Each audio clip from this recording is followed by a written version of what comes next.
ప్రభువైన యేసుక్రీస్తు నామములో మరొకసారి మీ అందరికీ ఉదయపూర్వక వందనాలు. అందరూ కూడా శ్రద్ధగా ఆలకించండి. ఈ వాక్య భాగాన్ని ధ్యానం చేసుకుందాం.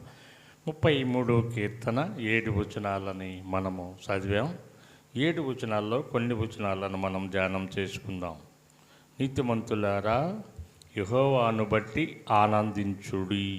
ప్రార్థన చేసుకుందాం. పరిశుద్ధుడా, మహోన్నతుడా, ఆనందం నీ దగ్గరే ఉంది, సంతోషం నీ దగ్గరే ఉంది, సమాధానం నీ దగ్గరే ఉంది, జీవము నీ దగ్గరే ఉంది. కనుక జీవాధిపతి అయిన యేసు పక్షాన నిలబడుతున్న నేను ఒట్టివాడిని, ఎన్నిక లేని వాడిని ప్రభువా, మీ బిడ్డలతో మీరే సూటిగా మాట్లాడి ఈ రైస్ కాలనీ బిడ్డలను, ఈ ప్రాంత ప్రజలను, కలవరిస్తున్న బిడ్డలను, గాబ్రియల్ మినిస్ట్రీస్ని మీరు దీవించి ఆశీర్వదించి మీ చిలువు చాటు నన్ను మరుగుపరచమని యేసయ్య నామములో అడుగుతున్నాము తండ్రి.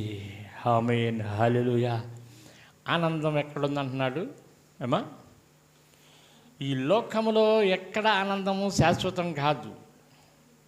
కొన్ని ఆనందాలు ఉన్నాయి. కొందరికి ఒకరిని తిడటం ఆనందం, ఒకరిని కొడటం ఆనందం. ఈ ఇంటి కప్పుర్లు ఆ ఇంటి కప్పుర్లు చేసి గుసగుసలాడుకోవటం ఆనందం. వారిని వీరిని చూసి నవ్వుకోవటం ఆనందం. కొందరు కొట్టుకుంటూ తిట్టుకుంటూ ఉంటే భార్యాభర్తలు, వారికి ఆనందం. వీరి కాపరాలలోకి వచ్చి మూడో వ్యక్తిగా ఆదాము అవ్వ మధ్యలోకి సర్పముగా వచ్చిన అపవాదిలాగా వీరికి రావటం ఆనందం. హల్లెలూయా. ఈ ఆనందాలన్నీ కొంతసేపే ఉంటాయి. ఒక మనుషుడు రోడ్డు మీద పడితే వాడిని చూసి నవ్వుతారు. ఏంటమ్మా? నవ్వుతారు. ఒకరు కొండెమలాడుకుంటూ ఉంటే నవ్వుతారు. వీరికి జరగాల్సిందేలే, వీరికి ఇది సాధ్యమేనే అని. అది కాదు. ఇక్కడ యెహోవాను బట్టి, నీతిమంతులారా యెహోవాను బట్టి ఆనందించుము. ఎవరిని బట్టి? సృష్టికర్త అయిన దేవుడిని బట్టి.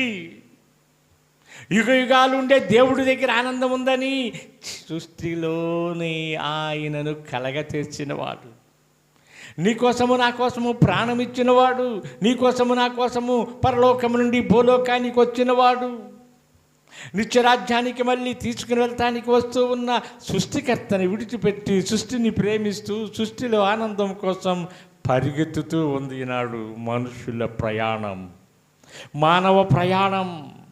నీ ఆనందం కొందరికి మందు తాగితే ఆనందం, కొందరికి పాన్పరాకలు తింటే ఆనందం, కొందరికి తిట్టితే ఆనందం. రకరకాల ఆనందాలు. ఈ ఆనందాలన్నీ ఆ కొద్దిసేపే. ఆ జబర్దస్తి కాడున్నా, టీవీ దగ్గర ఉన్నా, మరొక స్థలంలో ఉన్నా ఈ ఆనందాలన్నీ కొంత సమయమే. నీ శాశ్వత ఆనందం, తరతరములుగా ఉండే ఆనందం, నీ కుటుంబ ఆనందం, నీతిమంతుడుగా నీవు మార్చబడి యెహోవా యందు ఆనందించుతానమే ఆనందం. హల్లెలూయా. భక్తులు అందుకే ఆనంద యాత్ర అని పాటలు పాడుతూ యుగ యుగాలు మనము ఆయన దగ్గరే ఉండాలి అని సెలవిస్తూ మనల్ని అంటుంది. 10 దంతుల చితారాతోనూ శృతితోనూ ఆయనను మనము గణపరచవలసిన వారమై ఉన్నాం. ఎందుకో తెలుసా? ఆయనకు శృతికి పాత్రుడు, శృతుల మీద ఆశీనుడు. నువ్వు శృతులు చెబితే నీ ఇంటిలో ఉన్న ఇరుకులు ఇబ్బందులు పటాపంచలైపోతాయని బైబిల్ సెలవిస్తుంది. సుమా, నా బైబిల్ సెలవిస్తుంది. ఎరుకో గోడలు ఎంతో బలమైన గోడలు, 3 రథములు ప్రయాణించే గోడలు. ఆ గోడల మీద 7 మార్లు శృతులు చెప్పగానే, ఇశ్రాయేలు ప్రజలు తిరగగానే ఆ గోడలన్నీ ఆ శృతులతో కుంగిపోయినాయి. హల్లెలూయా.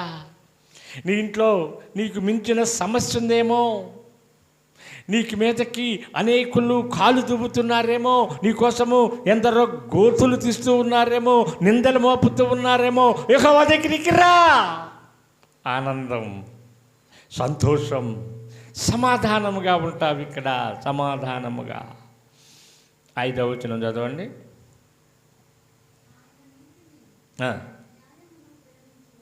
ఏం ప్రేమిస్తాడు ఆయన? ఎక్కడ దొరుకుతామా? అమ్మా, ఏ కొట్లో దొరుకుతామా? నీతి న్యాయం దొరికే కొట్టు ఒకటే. అది యేసయ్య మందిరమైన కొట్టు, యేసయ్యన గుడారమైన కొట్టు. యేసు బిడ్డల దగ్గర అది దొరుకుతాయి. హల్లెలూయా. ఇంకెక్కడ వెతికినా నీకు దొరకవు, వెలబెట్టినా దొరకవు, ఎంత ధనమైనా కొనలేవు. ఒక భక్తుడు వచ్చి, ఒక లోకస్తుడు వచ్చి ఒక భక్తుడిని అడుగుతున్నాడు, అయ్యా నీకు కలిగినవన్నీ ఈ ఆత్మలు నేను కొంత వెల ఇస్తాను నాకు ఇయ్యి అంటున్నాడు. అది ఇచ్చేది కాదు, ఒకరిచ్చేది కాదు, దేవుడే నీకు ఇచ్చేది. దేవుడి దగ్గరే సంతోషం, దేవుడి దగ్గరే ఆనందం, దేవుని దగ్గరే పొందుకునేదే. నీతిమంతులు అందరు కాదు సుమా. అదే కీర్తన అంటాడు కదా, నీతిమంతుల సభలో పాపులు నిలవరు. ఎందుకో తెలుసా? వీరి ఆలోచనలు వేరు, వారి ఆలోచనలు వేరు. వీరి ఆలోచనలు ప్రభువుకి మహిమకరముగా ఉంటాయి, నీతిమంతుల ఆలోచన. అందుకే సామెతల్లో కూడా అంటాడు, నీతిమంతుల తలపైకి ఏమొచ్చిందంట? ఆశీర్వాదం. హల్లెలూయా. నీతిమంతుల బిడ్డలు భిక్షమెత్తరు, నీతిమంతుల పిల్లలు ఎక్కడుంటారో తెలుసా? ఒలీవ మొక్కల వలె నీ భోజనపు బల్ల చుట్టూ వారు ఉంటారని కీర్తనకారుడు చెప్తూ ఉన్నాడు. నీ చేతుల కష్టాధికం నీవు అనుభవిస్తావని కీర్తనకారుడు సెలవిస్తూ ఉన్నాడు. ఎప్పుడు నీవు నీతిమంతుడిగా మార్చబడితే, నీవు నీతిమంతుడిగా ఉండగలిగితే, నీవు నీతిమంతుడిగా ఈ లోకంలో నీవు కాపాడుకోవాలి. కాపాడుకోకుండా విడిచిపెట్టేవాళ్ళు కోకొల్లలుగా ఉన్నారు. దానికోసము ప్రాణం ఇచ్చిన వాళ్ళు ఉన్నారు. దానికోసము వారు భార్య బిడ్డలని సమస్తాన్ని విడిచిపెట్టి మన దేశం వచ్చి యేసు కోసము ప్రాణాధాతలైపోయారు. మిషనరీలు ఎందరో ఎందరో ఎందరో. ఒక స్థలానికి వెళ్ళినప్పుడు, ఒక సముద్రమైన వెళ్ళినప్పుడు, ఒక అడారిలోకి వెళ్ళినప్పుడు, ఒక అడవిలోకి వెళ్ళినప్పుడు అక్కడ అడవి వాసులు అంటూ ఉన్నారంట, ఈ రోజున మనకి మంచి బిర్యానీ దొరికింది, నిన్ను తినేస్తామంటున్నారంట. ఏమంటున్నారు అమ్మా? నీ వండుకున్న బిర్యానీ పక్కన వాళ్ళకి పెట్టడానికే ప్రాణం ఒప్పదు కదా? ఒప్పిద్దా? ఒప్పదు. నేనెంతో కష్టపడి, నేనెంతో వెలబెట్టి దీనిని బజారుకి వెళ్ళి కొనుగోలు చేసి నేను చెమటోర్చి ఈ పదార్థాన్ని సిద్ధపరిచాను, నీకోసము కాదు నా కోసమే. హల్లెలూయా అనే జనాంగం లేకపోలేదు. కానీ ఆ భక్తుడు అన్నాడంట, అయ్యా తినేసేయండి, మీరు ఇంకా అంతకన్నా నాకు ఇంకేం కావాలి? నేను చనిపోయి ఆ పురుగులు తినే కన్నా మనుషులైన మీరు తింటే నాకు ఎంతో ఆనందం కదా అన్నాడంట. ఎవరైనా అనగలరా మాట? ఈ లోకంలో ఎలికను చూస్తే పరిగెత్తావు, మిడతను చూస్తే పరిగెత్తావు, ప్రతి దానిని చూస్తే పరుగు పరుగు పరుగెత్తావు. అతడు పరిగెత్తలా, నిలబడి స్వీకరించండి నన్ను అన్నాడు. హల్లెలూయా.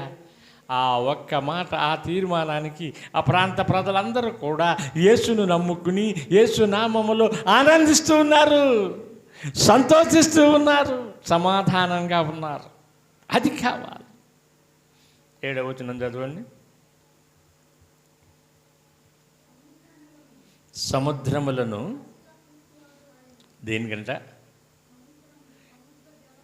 అమ్మా నాకు ఒక దోషుడు నీరు కావాలి, నీరు తాగటానికి.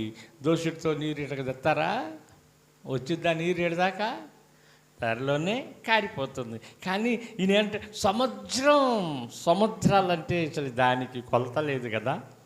ఇప్పుడుకు కూడా సైంటిస్టులు ఆ సముద్రము లోతు ఎంత ఉంది,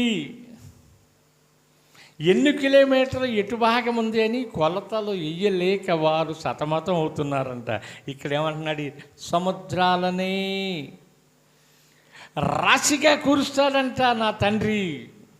మూట కడతాడు, నీటి మీద నడుస్తాడు, నీటిని రసముగా చేస్తాడు, నీటికే ఆజ్ఞాపిస్తాడు.